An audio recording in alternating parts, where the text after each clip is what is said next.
everybody, Gary here, and this was my Tokina FíRIN 20mm f2 autofocusing lens for Sony full-frame E-mount.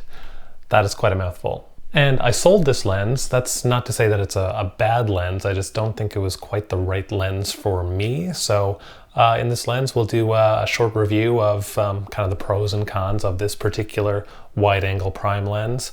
And hey, maybe it's the right lens for you, so let's find out. So first of all, this is a very, very sharp lens. With the photos that I have taken with it, I've been really impressed by the sharpness. So that's certainly not something that you can fault the lens on in terms of overall image quality. This thing's a beast and well worth the price tag. And next would be autofocus. Now things have changed a little bit since this lens was launched. There's a little more, I guess, availability of relatively fast or quite fast wide angle prime lenses in that sort of 20mm range that have autofocus, and in a lot of cases the autofocus has really improved when compared to this.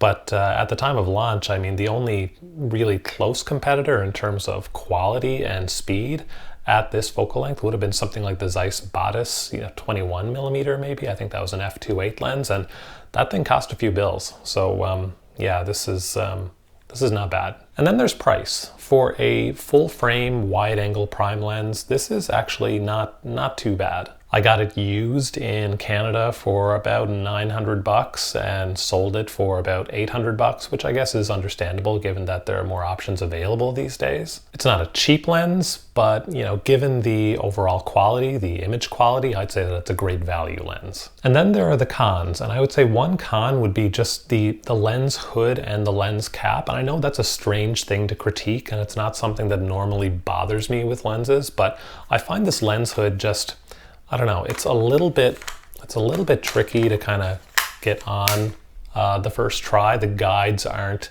as obvious as they are on the Sony native lenses.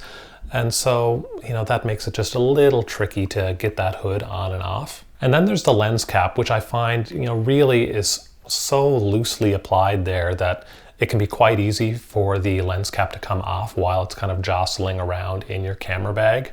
And that's not a good thing if you want to, keep things from touching that front element. And so my workaround has been to actually keep this lens hood deployed while it's in the camera bag. That way it's sort of protecting that lens cap from incidental impacts, and it doesn't add a whole lot of length overall. So I think you can safely stow this and not have to worry about screwing the hood on and off and worrying about your lens hood or your lens cap coming off while it's in the bag. And the next con, which was also a pro but is also sort of a con, is the autofocus.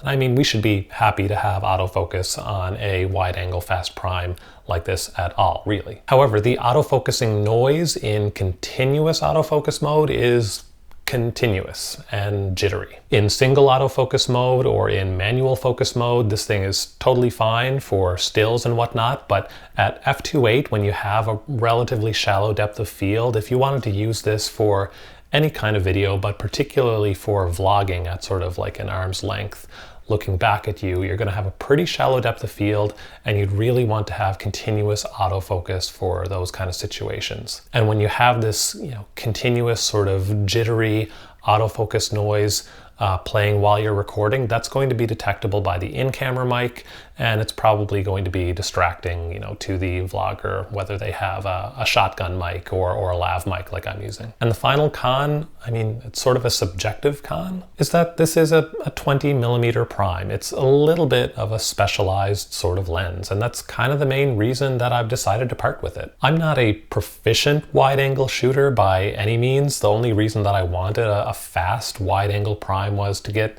shots of the Milky Way. And I've got a few of those, but it's not a good reason to keep a lens like this. If by some miracle the stars align in which it's a new moon and a clear sky, and I happen to be outside of the city and I decide to stay up late and find that perfect composition of the Milky Way coming down to the horizon, then that's great. But I can also do that with an f2.8 wide angle prime lens that doesn't take up any room in my bag at all. And for learning and becoming more proficient in wide-angle photography in general, I think I'd be better served with something like the Sony 16-35 f4 or the Tamron 17-28 f2.8. The video autofocus would be better, and I'd have a little more versatility in terms of focal range if I wanted to do better landscape compositions or maybe even some interiors, all at the cost of only, a stop or two of light. So I'm sad to part with this. I never like to get rid of gear,